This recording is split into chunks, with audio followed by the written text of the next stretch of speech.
Ariano Vilar Suassuna nasceu em 16 de junho de 1927 na cidade da Paraíba, que depois mudou de nome para João Pessoa. Era filho de Rita de Cássia Vilar e João Urbano Pessoa de Vasconcelos Suassuna, na época presidente da Paraíba, cargo que equivale hoje ao de governador do estado. Ariano ficou órfão aos 3 anos. O pai foi assassinado no Rio de Janeiro por causa de disputas políticas provocadas pela Revolução de 30. Ultimamente me veio uma ideia que me consolou um pouco, dizendo que eu estou chegando perto. Se não perdoei os assassinos de meu pai, eu estou chegando perto. Logo depois se mudou com a família para Taperoá, no interior da Paraíba. Depois veio para Pernambuco. Foi aluno da Faculdade de Direito do Recife. Se formou em 1950. Em 57, se casou com Zélia de Andrade Lima e tiveram 6 filhos. Um professor de geografia foi o responsável pela estreia de Ariano na carreira literária. O professor conseguiu que um jornal do Recife publicasse um poema do aluno. Ariano escreveu 16 livros. Foram romances, ensaios, poesias e peças de teatro. A mais famosa delas, O Alto da Compadecida, foi encenada pela primeira vez em 1956 no Teatro de Santa Isabel, no Recife. Personagens como Chicó e João Grilo encantaram a plateia. O palco se tornou pequeno para eles e a obra ganhou as telas do cinema e da TV. Pois se você arranjar esse casamento, minha metade é sua. Chama-se está arranjado. Na década de 1970, Ariano lançou o Movimento Armorial, com um significado que ele resumia em 2 objetivos. Primeiro, o de criar uma arte brasileira erudita, fundamentada nas raízes populares da nossa cultura. E segundo objetivo, através dessa arte, lutar contra o processo de descaracterização e de vulgarização da cultura brasileira. Ariano foi eleito para a Academia Brasileira de Letras em agosto de 1989. Querer ser escritor eu queria desde menino. Eu acho que com 12 anos de idade eu escrevi meu primeiro conto. Então eu já queria ser escritor. Eu admirava muito os escritores, que eu gostava muito de ler, tinha a paixão da leitura. Outra paixão de Ariano era o futebol. Tinha um time do coração, o Esporte Clube do Recife. Estando ou não no estádio, eu estou sempre presente, porque estarei lá em espírito através da camisa, por meio da camisa. Ariano também provou que era um bom folião. No carnaval deste ano, foi homenageado pelo bloco Galo da Madrugada e foi reverenciado pelo povo nas ruas do Recife, que ele tanto amou. Eu divido a humanidade em 2 partes. No primeiro grupo estão as pessoas que gostam de mim e concordam comigo. No outro estão os equivocados, de diversos tipos, de diversa natureza. O nome foi uma homenagem ao santo. Ariano Vilar Suassuna, caçula dos homens numa família de 9 irmãos, nasceu no berço do poder paraibano, o Palácio da Redenção, numa época em que o pai dele, João Suassuna, governava o estado. Mas foi no interior, na pequena Taperoá, que descobriria o dom de contar histórias. Não foram muitos anos, não, mas foram os mais importantes da minha formação, acho que foram esses. Eu fiquei aqui, não vou falar muito não, que eu estou me emocionando, né?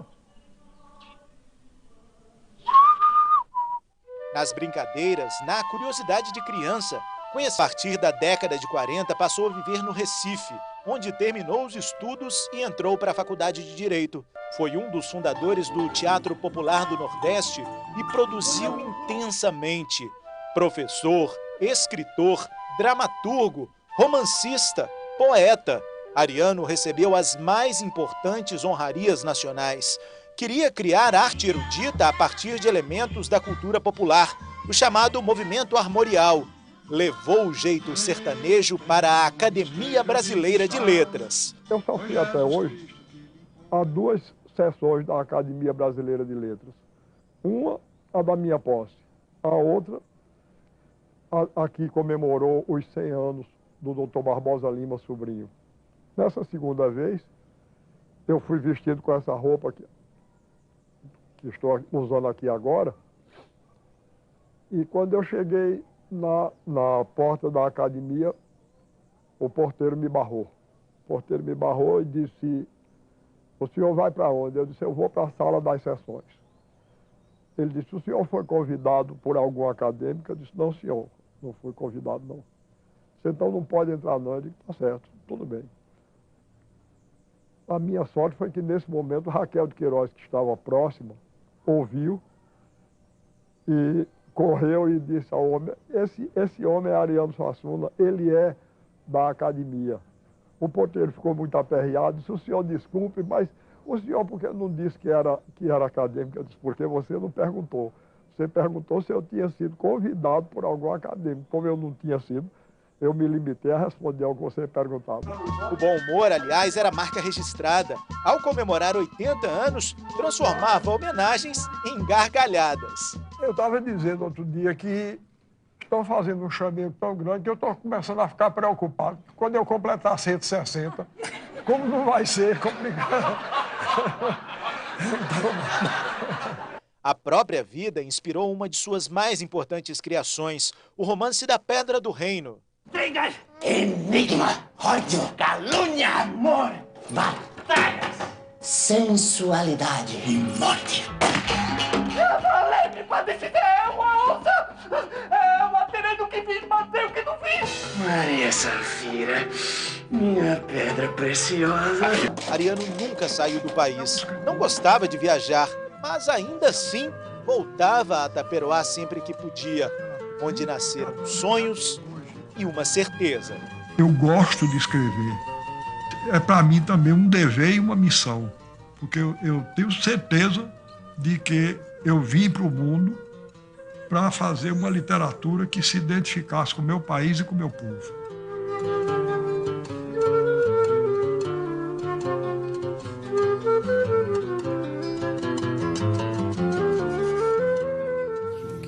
Durante 7 anos, entre 1999 e 2006, o escritor, dramaturgo, poeta, romancista, filósofo, professor e advogado Ariano Suassuna tinha um compromisso com os pernambucanos.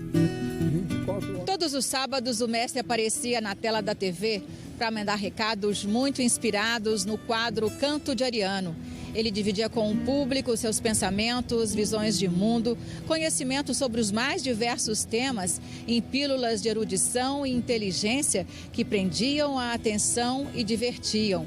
Agora, em 2024, 10 anos depois da morte de Ariano Suassuna, nada melhor para matar a saudade do que revisitar esse acervo tão rico e grandioso. Quando eu recebi o convite para participar aqui do NETV com o Canto de Ariano, um dos motivos que me levaram a aceitar foi que eu vi que eu podia continuar através da televisão as aulas de espetáculo que eu vinha dando e nas quais eu tentava defender a cultura brasileira. É muito comum encontrar pessoas que dizem que me ouviram contar tal história e gostaram muito. Mas as pessoas que mais me tocam são as que dizem que aqui, com o Canto de Ariano, elas aprendem com uma moça que trabalha numa lanchonete do aeroporto do Ararates, do Recife. E ela me reconheceu e disse que, vendo o Canto de Ariano, ela tem aprendido muito. Eu fiquei muito contente porque vi que minha função de professor está continuando a ser exercitada através daqui do Canto de Ariano, de maneira que eu, na pessoa dessa moça que se chama Lucimar, eu quero agradecer a todos os que dão atenção aqui ao que eu digo. Adriana Vitor trabalhou com Ariano Suassuna por mais de 20 anos e esteve com ele nesse projeto desde o nascimento.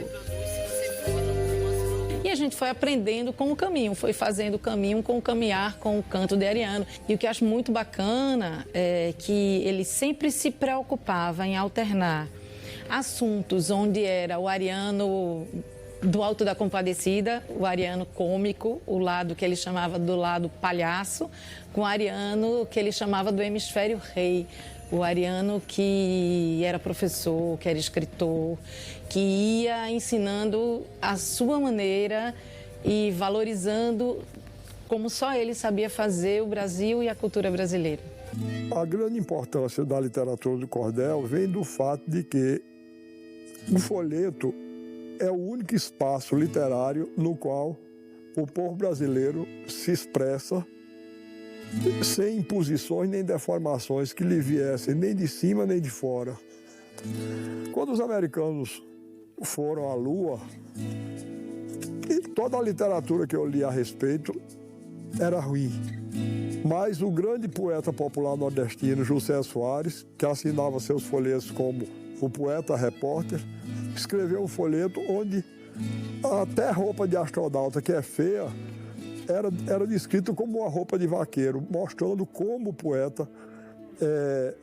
poeta tratava aquele assunto tão estranho à nossa cultura nos termos da cultura brasileira. Então, a estrofe era a seguinte: os astronautas trajavam calça, culote e colete, com um guarda-peito de aço desenhado um ramalhete, e cada um tinha uma estrela de prata no capacete.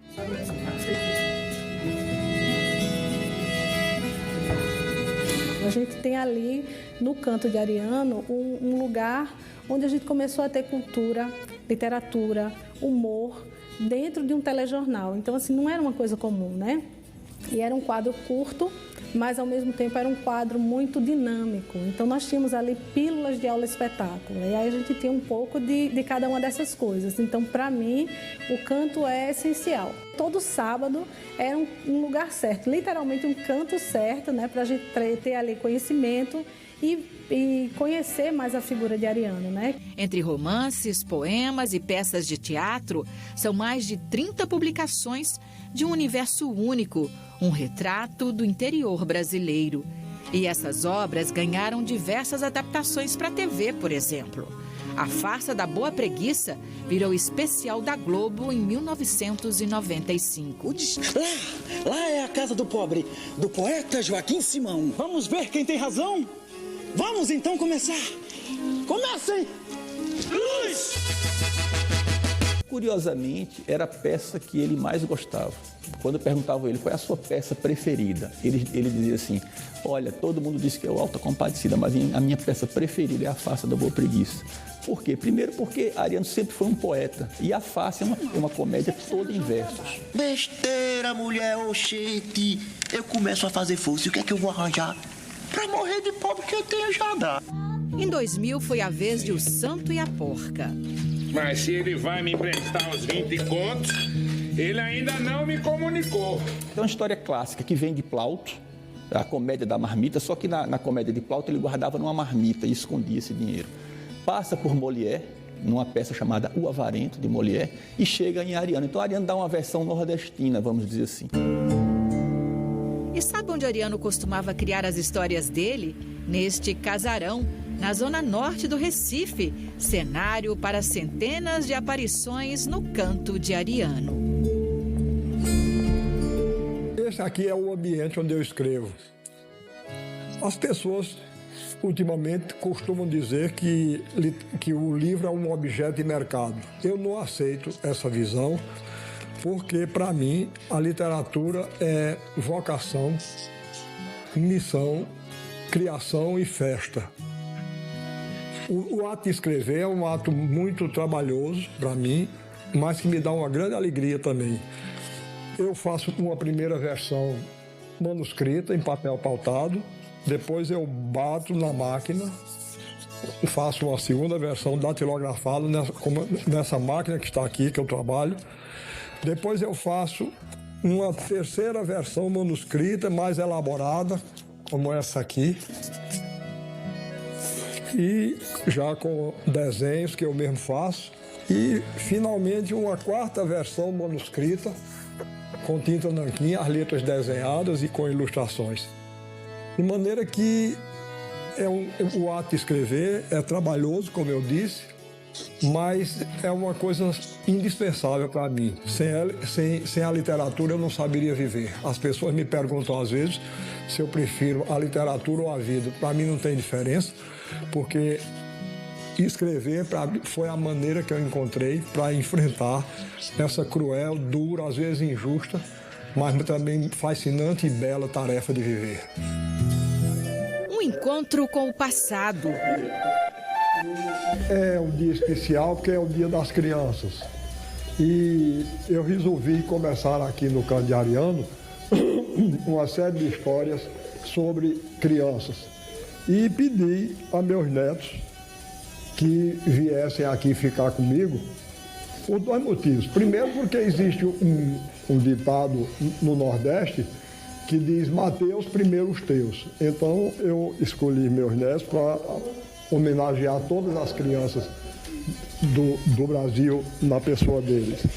E, em segundo lugar, porque não é todo escritor que tem uma família bonita como essa, não. Isso me deixa muito orgulhoso. Tem pessoas que dizem que neto é melhor do que filho. Eu não acho, não. Eu acho que neto é tão bom quanto o filho. A família foi o tema de vários episódios do Canto de Ariano. Era motivo de felicidade do avô orgulhoso e sempre presente. Já temos agora, são 15 netas, né? E bisnetas, 11, 2 estão para nascer, os mais novos, né? A minha filha Marina e o filho de Esté, Miguel, que tá vindo ali também. E o vovô disse uma frase assim que eu acho muito bonita, muito forte. O homem nasceu para a imortalidade. A morte foi apenas um acidente de percurso. Mas depois que eu me tornei pai e avô, descobri que a família é quase a imortalidade, porque é uma continuidade. E depois que eu passei a ser pai, eu fiquei besta também. E comecei a perceber isso, é uma continuidade da gente, né? A gente se eterniza pela família. E no caso, o vovô mais ainda, pela família e por tudo que ele defendeu, por tudo que ele escreveu, em todos os personagens, em todas as homenagens que ele recebe em todo o Brasil. Aqui junto a gente sente aqui Ariano, sente João Grilo, sente Chicó, sente Quaderna. E a notícia da Pedra do Reino, com seu castelo enigmático cheio de sentidos ocultos. As lembranças despertam sorrisos e a memória encontra o momento em que a meninada se colocou diante das câmeras da TV, atendendo a convocação do avô. É emocionante, né? A gente ter essa lembrança tão boa, um avô tão querido como ele era, presente e muito amoroso, né, com todo mundo.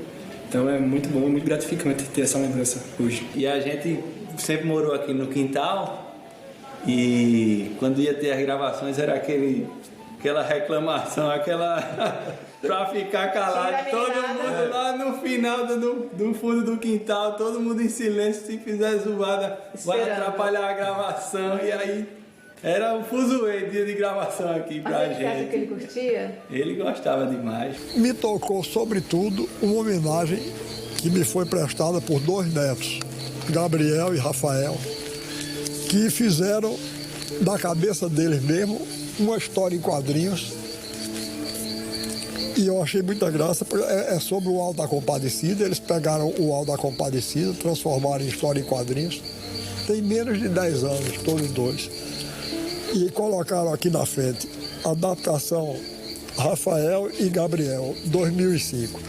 E fizeram a 4 humor mesmo. Um fazia uma página, o outro fazia outra. De maneira que, como avô e como escritor, eu não podia receber homenagem maior, nem podia ter alegria maior no meu aniversário. Normalmente, eu fico muito acanhado quando recebo presente, não sei por que é isso. Mas esse não me acanhou, não. Me deixou muito feliz, muito contente, muito orgulhoso de ter inspirado a esses dois grandes brasileiros, que são Rafael e Gabriel, essa adaptação da minha peça. Qual o compromisso de vocês com a obra, com essa herança cultural de Ariano? Eu lembro quando meu avô se encantou, Beatriz, em 2014, pediram para a gente fazer uma homenagem e cada filho e cada neto tem que escolher uma palavra. Escolher, no meu caso, eu escolhi coerência. E eu costumo dizer que tudo que a gente tem tentado fazer é exatamente preservar a coerência de Ariano. Mas mais do que só celebrar uma memória, a gente levar adiante essa chama, que é de todos nós. E quando eu digo todos nós, não me resumo a nós familiares, mas de todos nós brasileiros que acreditamos no nosso país e no nosso povo. É isso que a gente está fazendo. Você lembra da sua palavra, Gabriel? Qual a palavra você definiria o seu avô? Rapaz, eu me lembro assim, mas eu acho que foi retidão. Eu acho que, pelo que eu me lembro, a minha palavra foi retidão. Por ele ser aquela pessoa tão especial ali, né, na minha vida. Olha, ele era uma pessoa grandiosa, né? Em vários sentidos. E assim, destacar a grandiosidade que ele tinha em conseguir fazer relações, unir, né? Ele conseguia unir artistas, ele conseguia identificar talentos, né? Então ele tinha esse poder agregador, né? A própria obra dele é muito integrada, né? Ele era escritor, ele era artista plástico, então ele realmente era uma pessoa muito grandiosa, né? Humilde, e conseguia, né, repassar tudo isso que ele apresentava de maneira tão diversa, de maneira muito simples, e chegava, né, a vários lugares, a várias linguagens acessíveis. Então eu destaco essa grandiosidade que ele tinha como pessoa, né? E como grande artista, grande pensador que ele era, né, do Brasil. Então, era muito grandioso. Ariano nos mostrou paixões e convicções na vida real. Nos permitiu conhecer personagens de um universo grandioso, de uma mente genial. 10 anos depois da morte dele, o escritor e o seu legado permanecem atuais, necessários. Um retrato do Brasil mais profundo. Você não conhece o Brasil sem ler Ariano Suassuna. Quer dizer, Ariano Suassuna, não é que você só deva ler Ariano para conhecer o Brasil, mas Ariano é fundamental para você ter uma visão mais completa, do Brasil. Figura carismática é incrível, né? Nunca vi um contador de história tão fabuloso como ele. Ele é muito engraçado, eu acho que dialoga com os jovens, porque ele tem muito humor. E ele tem muita personalidade, né? Ele virou uma espécie de bastião da cultura brasileira, né? Ele era imortal na Academia Brasileira de Letras, né? E a internet, a mídia e a TV tornaram ele imortal e popular. Ele brincava que preferia ser imorrível a ser imortal. E eu não pretendo morrer. Já fiz minhas avaliações, não acho que seja um bom negócio morrer, nem pretendo morrer, nem aconselho os meus amigos a morrer, porque não é boa coisa. Eu acho a vida uma aventura apaixonante, belíssima, por todos os tormentos que ela tem. A pessoa só morre quando concorda. Como eu não concordo, eu não espero morrer, nem pretendo morrer. Agora, eu não sei se a morte está de acordo.